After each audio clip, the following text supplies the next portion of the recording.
Ao conseguirmos 500 inscritos, nosso canal poderá ser monetizado e todo o dinheiro será doado a instituições de caridade. Então compartilhe esse vídeo com uma pessoa especial que precise destas palavras de luz para não desistir.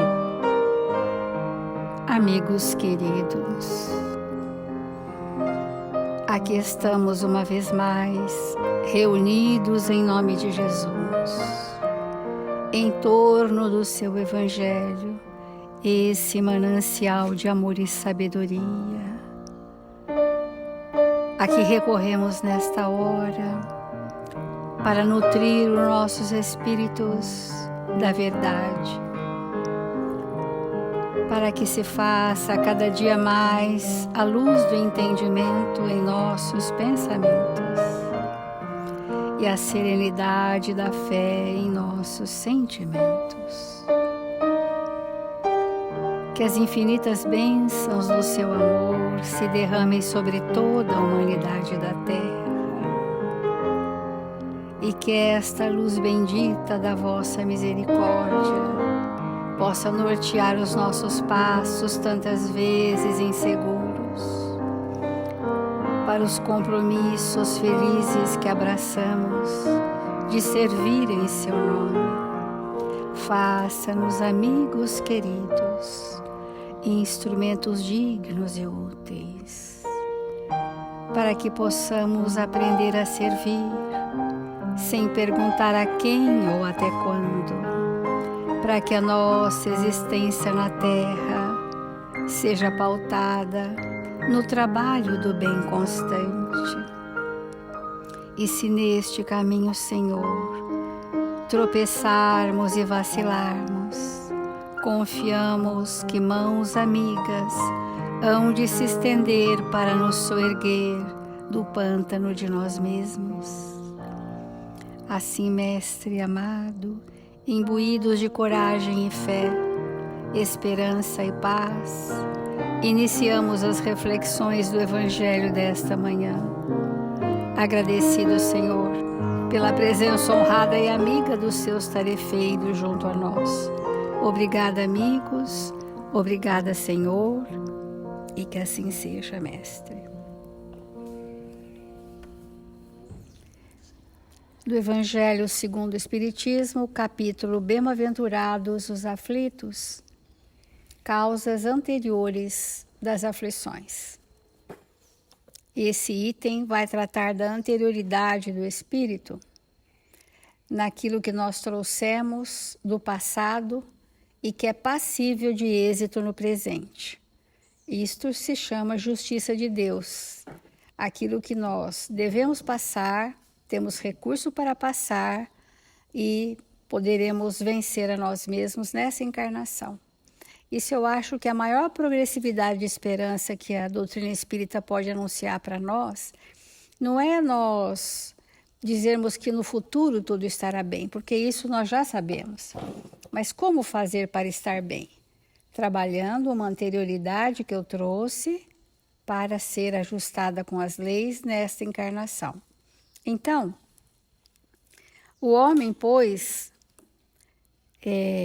não é sempre punido ou completamente punido na sua existência presente, mas não escapa jamais às consequências de suas faltas. Traduzindo a palavra punição por uma palavra mais atualizada, ele sofre a consequência, que é isto que amadurece o espírito, sofrer a consequência dos seus atos inevitavelmente. Assim se explicam, pela pluralidade das existências e pela destinação da Terra como mundo expiatório, as anomalias que apresenta a repartição da felicidade e da infelicidade entre os bons e os maus neste mundo. Essa anomalia não existe em aparência, senão porque é considerada sob o ponto de vista presente. Mas se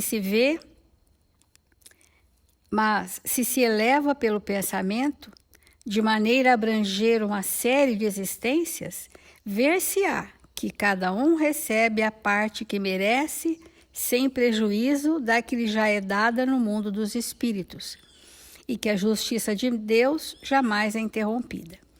Ontem nós falamos um pouco, e hoje eu gostaria de falar novamente. O planejamento reencarnatório, ele não está baseado numa única reencarnação passada. Ele está baseado em várias reencarnações passadas, onde a mesma temática ou a mesma vulnerabilidade, a mesma predisposição mórbida se repetiu ao longo de várias existências.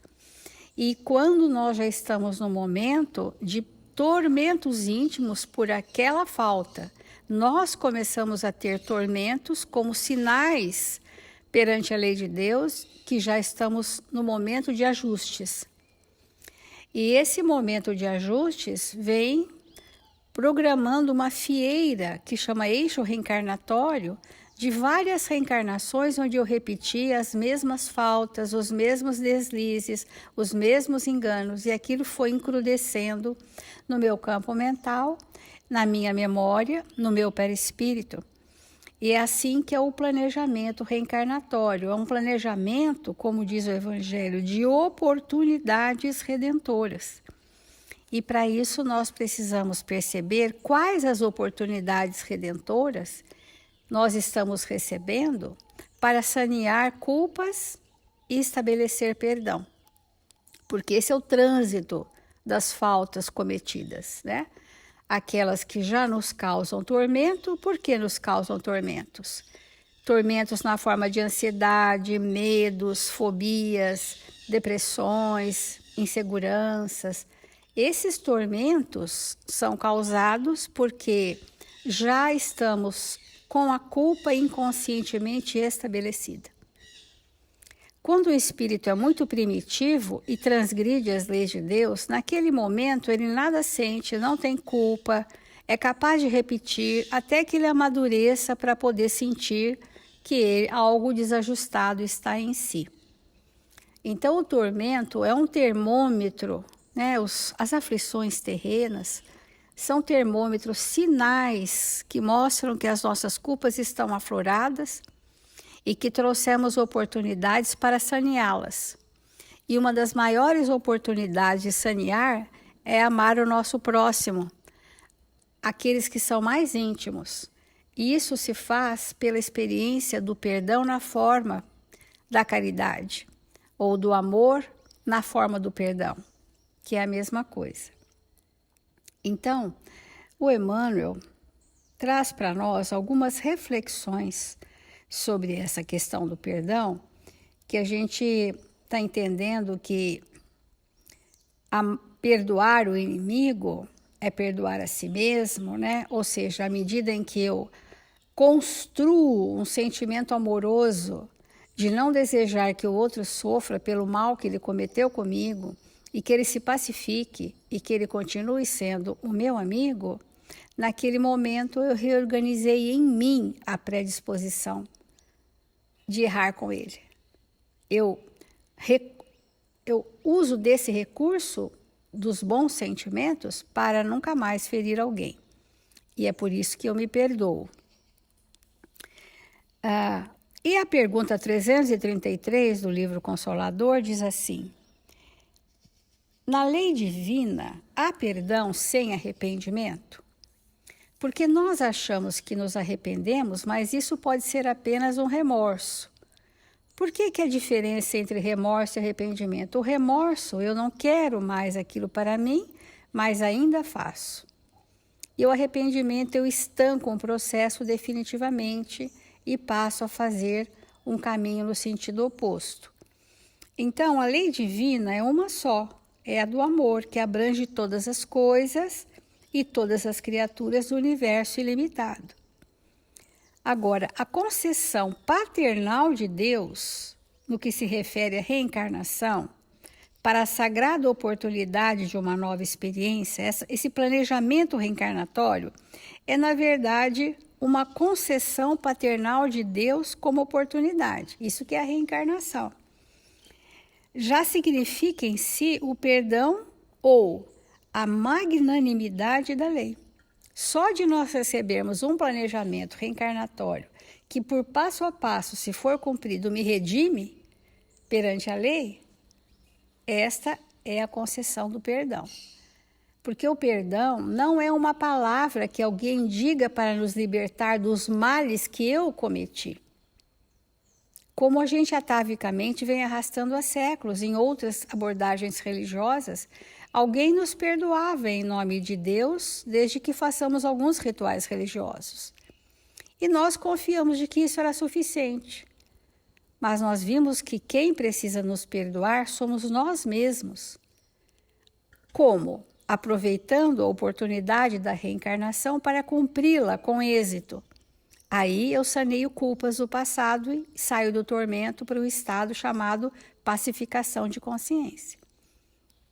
Esse é o método, né? Todavia, essa oportunidade só é concedida quando o espírito deseja regenerar-se e renovar seus valores íntimos pelo esforço nos trabalhos santificantes. Quando nós estamos muito resistentes a essa transformação e podemos ficar milênios naquela temática encrudecidos, nós recebemos sim reencarnações muitas vezes compulsórias, com expiações, que é um constrangimento irreversível. Para que esse constrangimento nos faça perceber os nossos próprios limites, os nossos desatinos, contém os nossos impulsos doentes. Então, são recursos da lei do amor, né? Para que a gente adquira responsabilidade sobre os nossos atos. Mas quando nós estamos desejosos de nos renovarmos, nós estamos a caminho do tempo de regeneração. Então, eu vou regenerar o que está degenerado em mim. Aí eu aproveito a oportunidade da reencarnação, que é uma concessão de Deus, como sendo o perdão de Deus por nós. Olha, a concessão é essa. Volte quantas vezes for necessária para que você chegue à perfeição. Essa é a destinação. Eis porque a boa vontade de cada um é sempre o arrependimento, que a providência divina aproveita em favor do aperfeiçoamento individual. Mas também o aproveitamento coletivo segue nessa direção, porque à medida em que o indivíduo faz um aproveitamento da oportunidade, ele é um agente contaminador do mundo em que vive, né? Ele é um multiplicador, ele é um sinalizador. E essa sinalização estimula que outros que conosco convivem também possam fazer o caminho, desde que esse caminho já tenha sido feito por nós, ou estamos a caminho.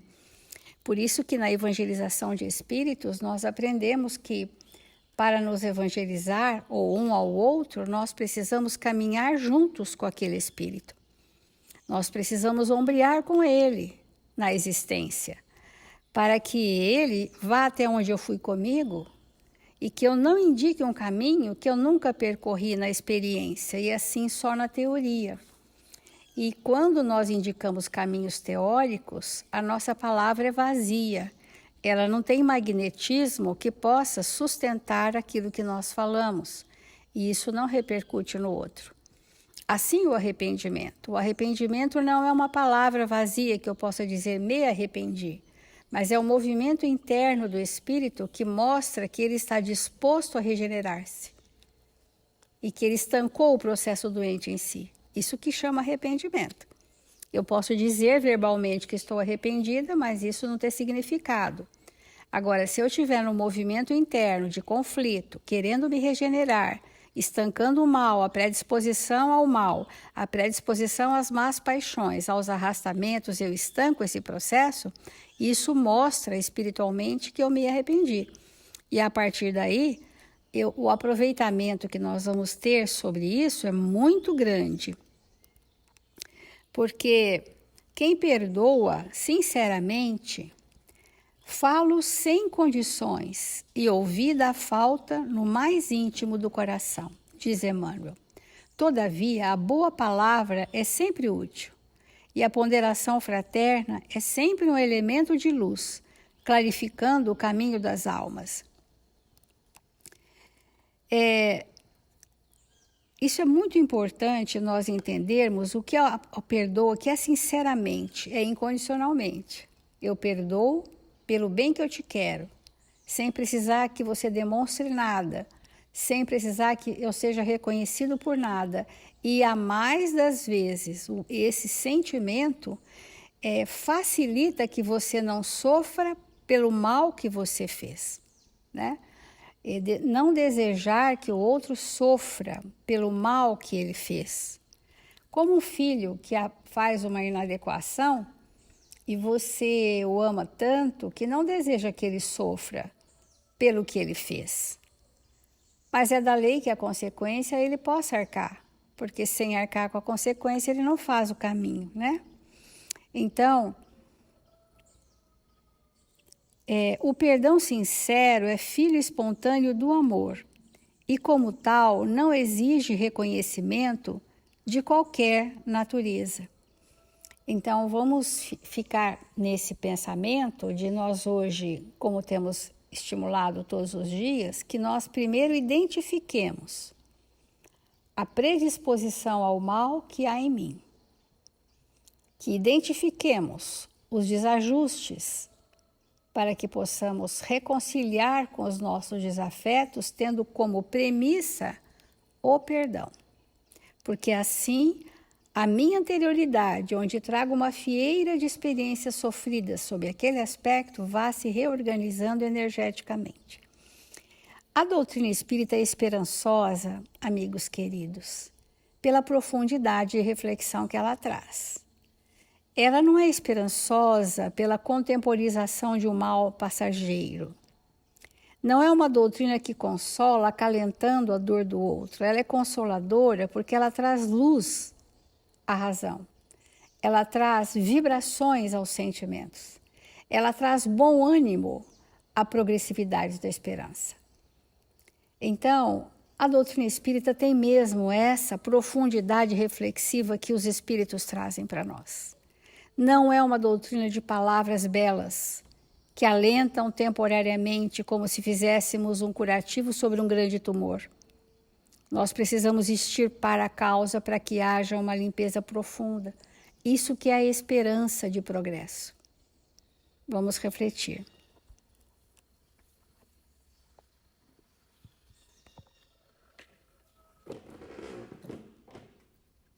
Quando nós pensamos, quando fazemos essa reflexão que a Célia está trazendo para nós, que a doutrina espírita nos auxilia a extirpar de nós o mal, instruindo-nos profundamente, nos levando a um conhecimento muito acurado sobre nós mesmos.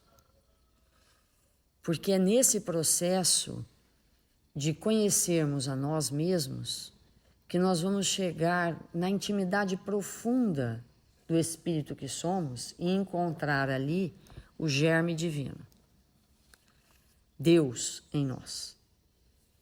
Então, quando o Espírito ele não tem esse interesse de olhar para si mesmo, de se perceber, de entender as suas potencialidades, de expandir as suas faculdades, ele fica numa forma de viver muito rasa. E aí fica sujeito às grandes tempestades, fruto dos seus desatinos.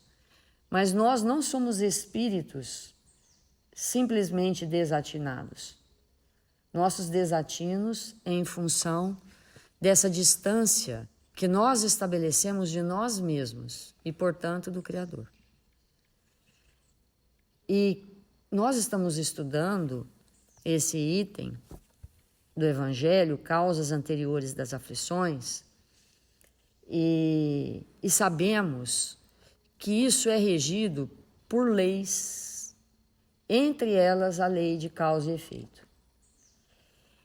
E aqueles espíritos menos sérios, menos dispostos a entender o que realmente significa isso, fazem uma interpretação de que isso é uma forma de Deus se vingar. A lei de causa e efeito só tem um nome diferente, mas no fundo é Deus se vingando, né?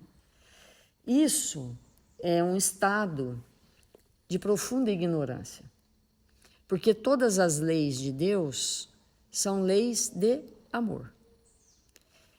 E quando nós estamos, num determinado momento de nós, submetidos a uma tempestade violenta, que chega a nos ferir, que chega a doer na nossa alma, que chega a provocar abalos profundos, e que isso, quando é efeito de uma causa anterior, quando essa aflição é efeito de uma causa anterior, nós vamos precisar amadurecer a tal ponto de compreender que estamos sendo submetidos a uma lei de equilíbrio. É lógico que entender isso dessa forma vai exigir de nós muita maturidade espiritual.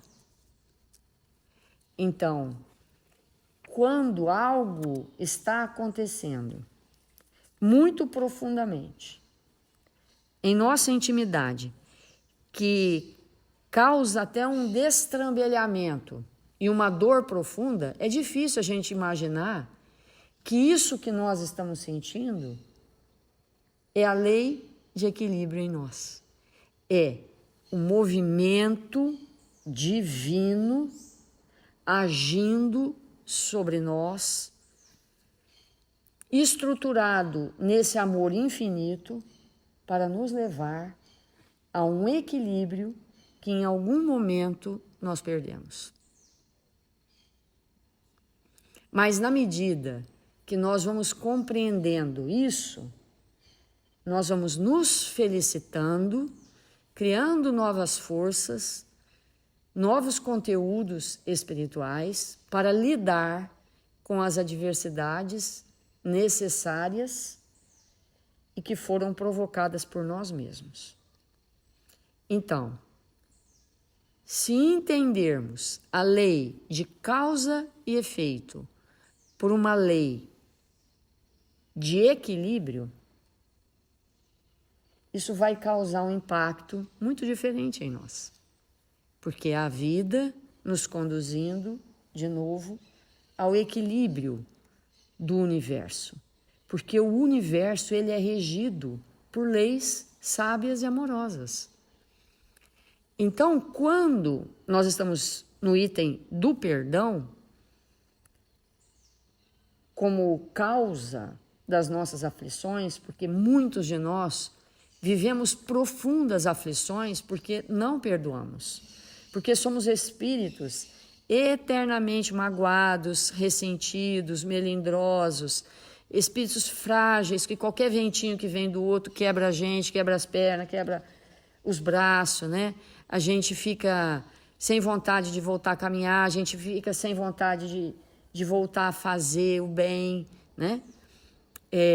Quando nós estamos nesse estado evolutivo, de espíritos melindrosos, magoados, facilmente feríveis, etc., é porque nós ainda não compreendemos essa lei extraordinária que equilibra tudo.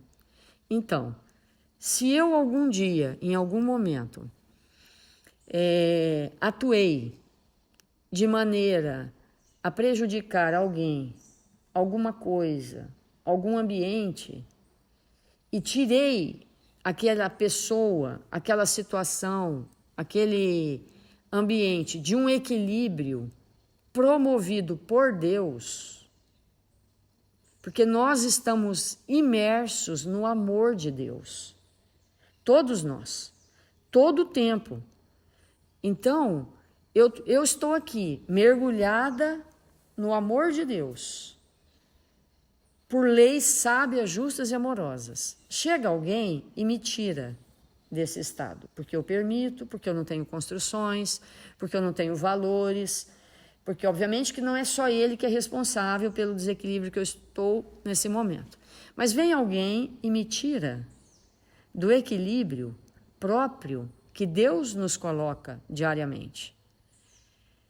E aí ele se responsabiliza. Se ele não se responsabiliza, gera nele culpa. Porque a gente só tem culpa quando nós não nos responsabilizamos pelas coisas que nós fazemos. E aí ele entra no estado daquele desequilíbrio que ele provocou em mim. Dali 5 minutos, eu posso buscar recursos íntimos e voltar ao meu equilíbrio. Mas aquele que me desequilibrou,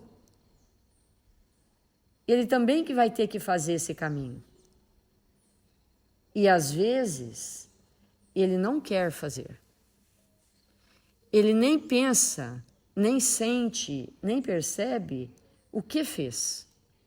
Em função do seu ensimesmamento, do seu desequilíbrio, em função das suas dificuldades íntimas.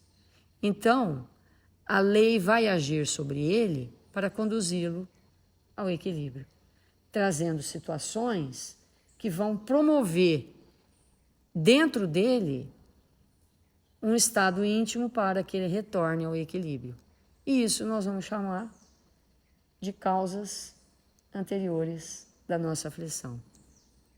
Então, encarar isso desta maneira, que é a verdade,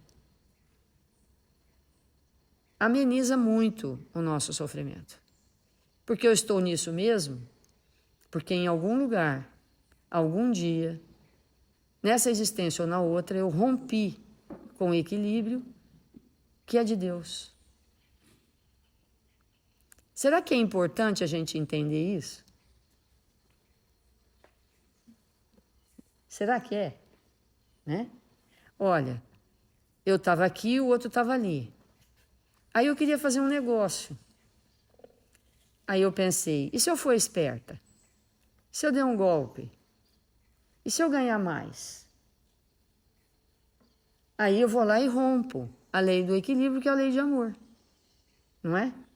Porque aquele ser está submetido à lei de amor. Eu vou lá e rompo. Aquela lei divina. E aí começa a saga. Até que eu volte ao equilíbrio. Só que às vezes eu volto ao equilíbrio, passo pelo sofrimento, pelas dificuldades, volto ao equilíbrio e não compreendo a lição. E volto a romper leis. E assim nós vamos caminhando. E isso vai trazendo para nós um estado de perturbação, um estado de desarmonia, uma irritabilidade, uma falta de pacificação, uma falta de esperança, que é fruto tudo desse desequilíbrio promovido por nós mesmos. E aí nós vamos entendendo, né, cada vez mais profundamente, que é necessário absorvermos esses conteúdos trazidos por esses irmãos muito à frente do nosso tempo, que há de modificar completamente a nossa vida, se aproveitado. Então, Emmanuel tem um texto intitulado Perdão do Escrínio de Luz. E ele começa assim: perdão é a possibilidade de trabalhar no resgate de nossas próprias faltas. Né? Então, perdão é a possibilidade de trabalhar no resgate de nossas próprias faltas. Nós precisamos nos perdoar. Nós precisamos perdoar o outro e mais, talvez do que tudo isso, necessitamos do perdão daqueles que nós estabelecemos para eles profundos desequilíbrios. Eu não sei se vocês já tiveram a oportunidade de experimentar de verdade o perdão de alguém. se vocês já tiveram a oportunidade de errar, todos nós erramos, né? Todo o tempo todo a gente erra, né? Porque estamos no processo de aprendizado. Mas às vezes a gente erra intencionalmente.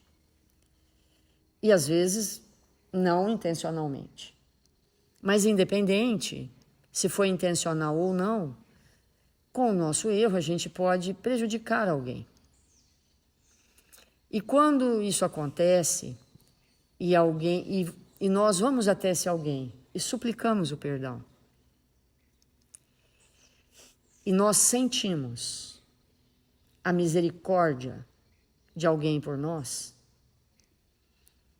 essa energia, essa vibração que é uma potência, que só pode sair do coração, que tem um quantum de energia tão extraordinária e violenta, no bom sentido, que é superior a uma bomba atômica.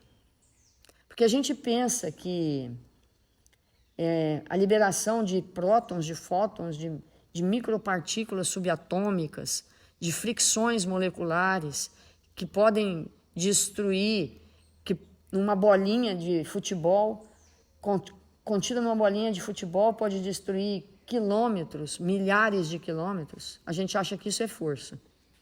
E realmente é. Mas nada se compara à força da misericórdia. Quando Jesus esteve na terra, que ele expressou a sua misericórdia, naqueles dias que ele esteve conosco, ele bombardeou todos os nossos corações, eliminou do planeta Terra densidades terríveis, fruto de uma humanidade primitiva. Porque o que uma humanidade primitiva constrói no orbe de um planeta não desaparece, porque nada desaparece, não tem mágica.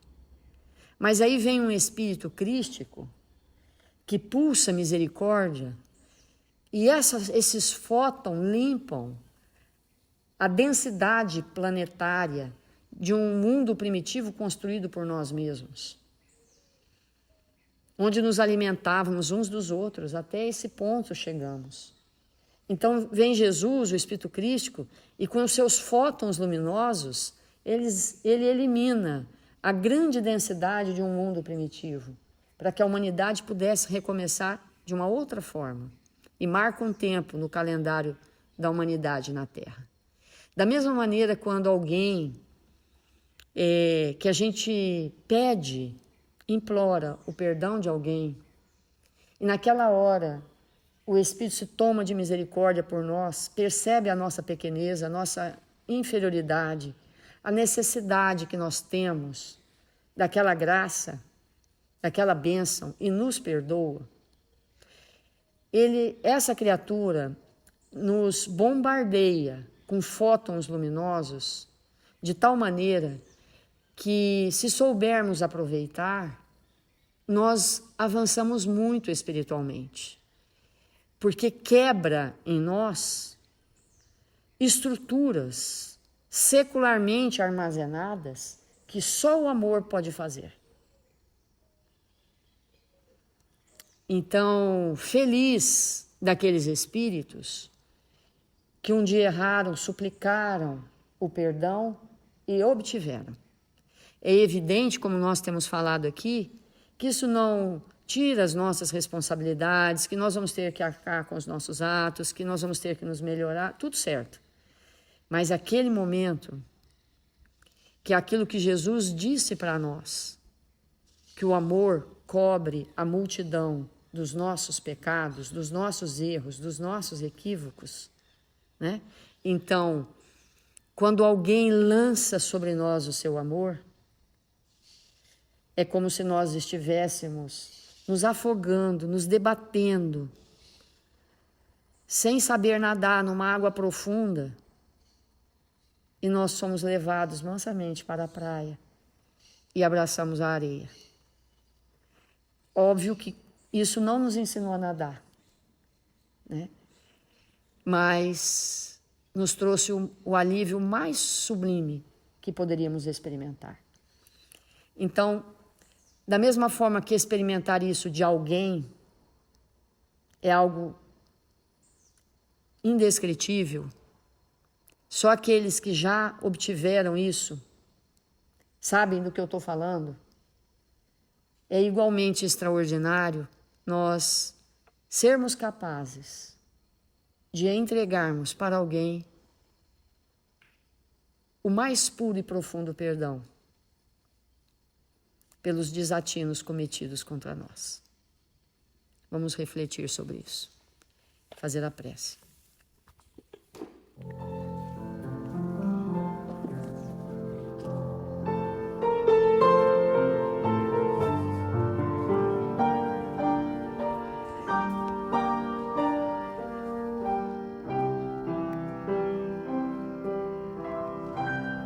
Deus,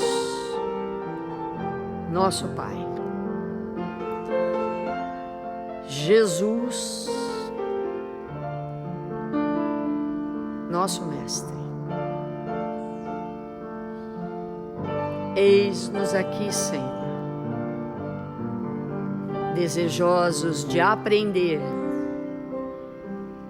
as Tuas lições de vida eterna, para que possamos ser espíritos melhores, mais harmonizados. E com isso, Senhor, rogamos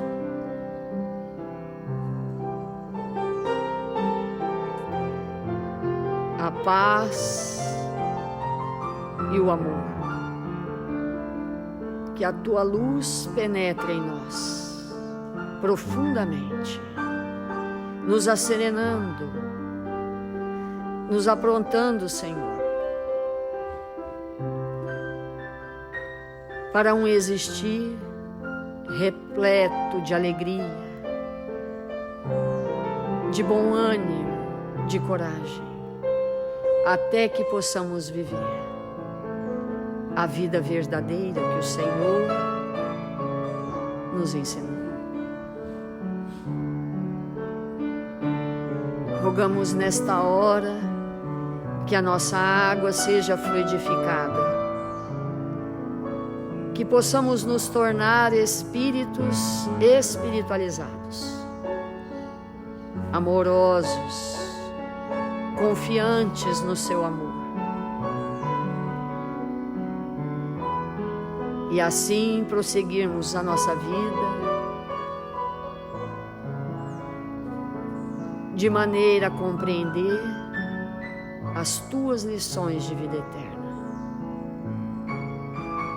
Nesta hora abençoada do nosso dia, Senhor, rogamos pelos nossos irmãos que se encontram nos hospitais, nas enfermarias, nos lares, necessitados de amparo e de bom ânimo. Senhor Jesus, que possamos estender as nossas mãos, doando do nosso ectoplasma, para que possamos iniciar o nosso dia fazendo o bem, e que estes espíritos possam recolher destas vibrações em favor deles. E como sempre fazemos, rogamos, Senhor, que nesta manhã gloriosa nosso país seja abençoado por Ismael, este espírito que o Senhor destacou no universo para cuidar desta nação, de todos nós brasileiros, e que onde estivermos, Senhor, possamos fazer do melhor, nos entregarmos com alegria e bom ânimo, servindo, amparando, socorrendo, para que esta nação cumpra com os seus desígnios ante o planeta Terra. Que o Senhor nos abençoe e nos fortaleça, hoje e sempre.